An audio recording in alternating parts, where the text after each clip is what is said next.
आम्ही बोरवशाची यात्रिका बोरवसो आमकां केदींच निराश करिना। या वर्सा हांवें वेळा काडून यात्रेक पयंदरलें।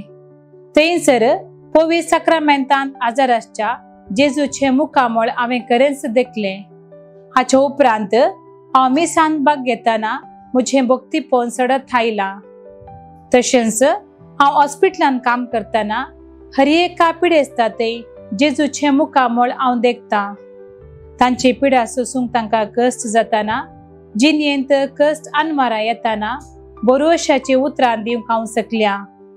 तशेंच म्हज्या जिणेंत ती कश्ट येताना हांवें देवाचेर भावार्थ भरोसो दवरून म्हजे कश्ट फूड करूंक देवान म्हाका आदार दिला।